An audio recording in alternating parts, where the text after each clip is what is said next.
But yeah, this is me before the movie. I knew I was gonna cry. And then of course I find revelation in literally everything. I'm tired. Hi, welcome to the vlog.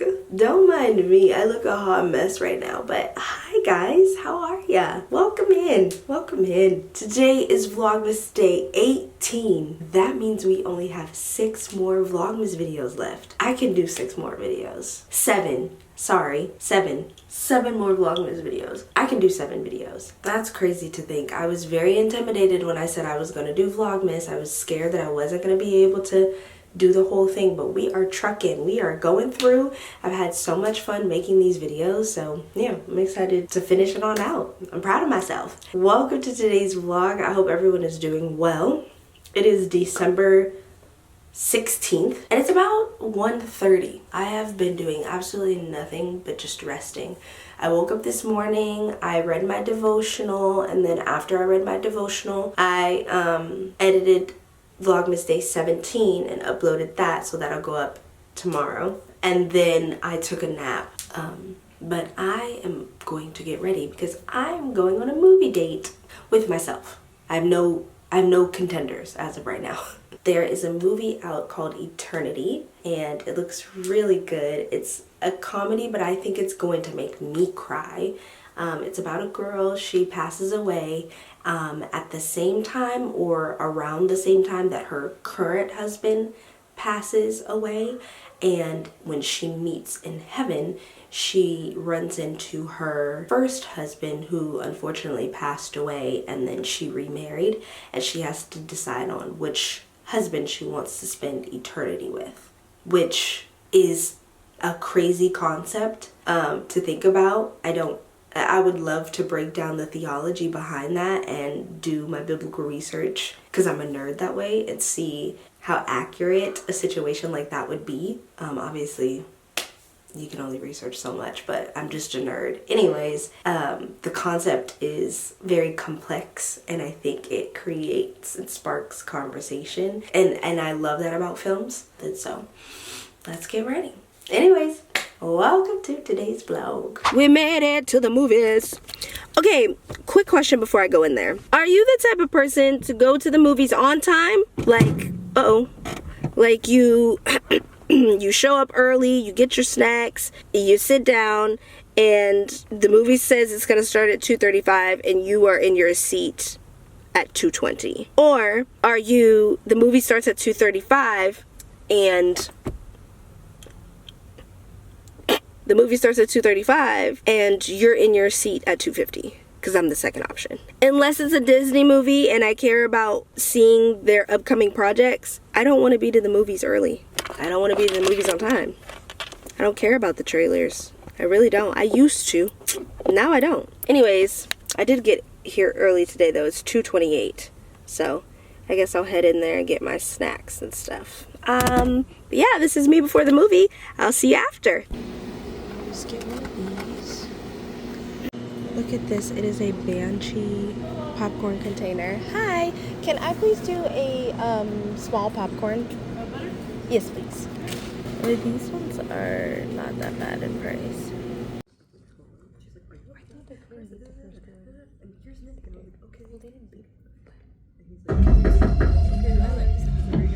This is me after the movie.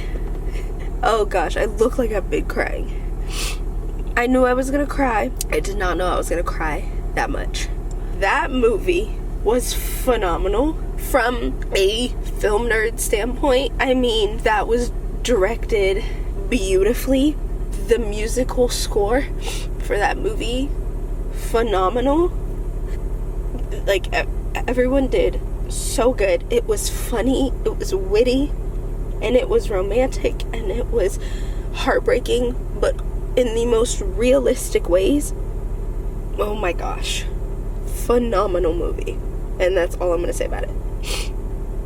Phenomenal movie. I loved that movie. Okay, let's go home now so I'm not crying in the movie parking lot.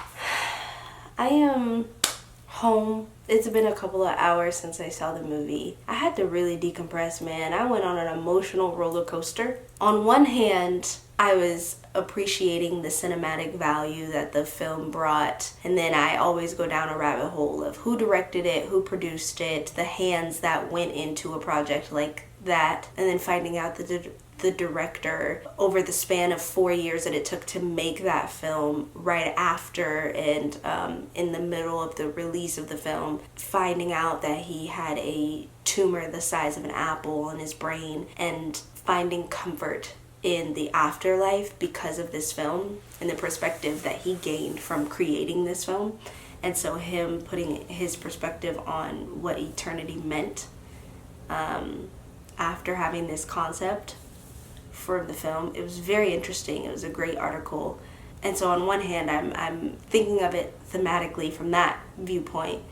And then of course I find revelation in literally everything. So then thinking of it from a biblical standpoint, I don't want any spoilers, but essentially just some things God is creating for a season in your life. Sometimes we cling on to those seasons because change is scary, and him requesting that we let things go in order for him to move us in a different direction is a huge theme in the film. And I was like, wow, like this is a deep movie. And I think that's why I love films so much, and just the film industry so much, because that conversation, right? Like it could spark any type of conversation and any type of movement. And although it is not a Christian film created based off of Christian characters or stories from the Bible, or the directors aren't Christian, or whatever their beliefs are, it still sets a precedent for God to enter the chat. I'm a film student.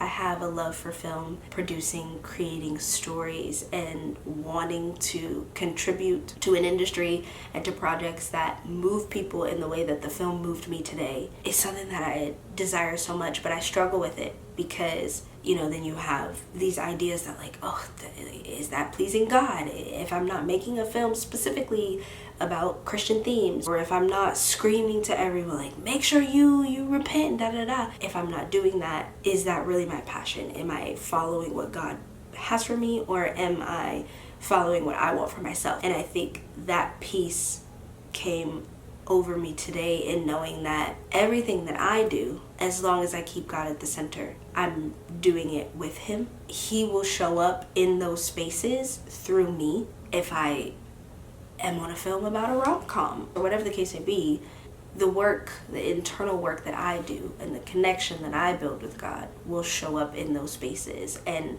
plant seeds in ways that I may never know. And then if there is one person who watches a film and my hand has touched it somehow, and I have let God work through me, and they come out of that film with a perspective that I came out of, where they could appreciate it as a film, but then God speaks to them as well and speaks to what they're going through, then I think, hands up, I've done it. So, I don't know, I might talk more about that on my channel, but I am going to end this vlog here. We did nothing today. We did nothing today but talk. This was a chat with me video, basically. And that's okay, because I'm still dedicated to finishing Vlogmas. So I have my leftover chicken pot pie in the oven. I am going to edit this video while I eat that, and then go sit in my prayer closet. Thank you guys so much for watching, and I'll see you tomorrow for Vlogmas day 19. Y'all let me know. Good night.